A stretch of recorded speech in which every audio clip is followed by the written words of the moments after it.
Good morning সবাইকে। সবাই কেমন আছো? আশা করছি সুস্থ আছো, ভালো আছো। তো তোমাদেরকে আগের ব্লগে বলেইছিলাম যে আমি তো আমাদের ঠাকুর ঘরটা ঘুরিয়ে দেখাবো। তো আমাদের ঠাকুর ঘরটায় চলে এসেছি, তোমাদেরকে সব কিছু একটু ঘুরিয়ে ঘুরিয়ে দেখাচ্ছি। দেখছো, এই দেখো আমার কিন্তু পুজো দেওয়া হয়ে গেছে। পুজো দিয়ে তারপরে আমি তোমাদেরকে ঠাকুর ঘরটা দেখাচ্ছি। এই দেখো, এখানে রয়েছে আমাদের রাধা কৃষ্ণ, আর এখানে গৌর নিতাই, আর এদিকে আছে আমার মিষ্টি গোপাল ভাই। তো আমি পুজো টুজো দিয়ে নিচে চলে এসেছি। নিচে এসে আজকে সব থেকে আমার পছন্দের খাবার ঠান্ডা ভাত, আলু সেদ্ধ আর পেঁয়াজি ভাজা, এইসব দিয়েই আমি আমার আমার দুপুর মানে 10টার সময় খাবারটা খেয়ে নিই।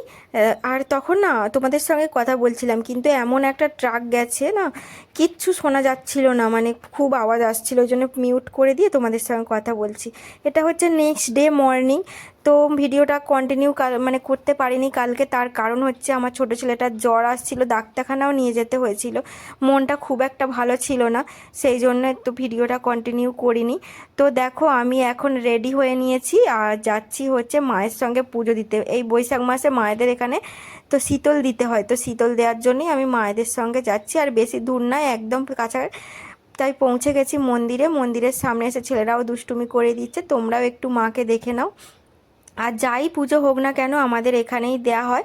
তো নীলষষ্ঠী বলো, রামনবমী বলো, হরিনাম, তারপর শীতলা পুজো, সব কিছুই এখানে হয় আমাদের। তো পুজো টুজো দিয়ে বাড়ি চলে এসেছি। বাড়ি এসে আমি খেতে বসে পড়েছি। তো মায়ের খাওয়া হয়ে গেছিলো, কারণ আমি রিলস বানাচ্ছিলাম, ততক্ষণে মা খেয়ে নিয়েছিল। আমি খাচ্ছি, সঙ্গে বাবুকেও একটু খাওয়াচ্ছি, আর ওকে ডাকছিলাম, আর ও খাবে না। তো মন খারাপ আনন্দ সব কিছু মিলিয়ে ভিডিওটা করেছি। যদি কিছু ভালো লেগে থাকে তাহলে প্লিজ লাইক করো, কমেন্ট করো, শেয়ার করো, সাবস্ক্রাইব করতে ভুলো না। সবাই সাথে থেকো, পাশে থেকো, সুস্থ থেকো, ভালো থেকো, সাবধানে থেকো।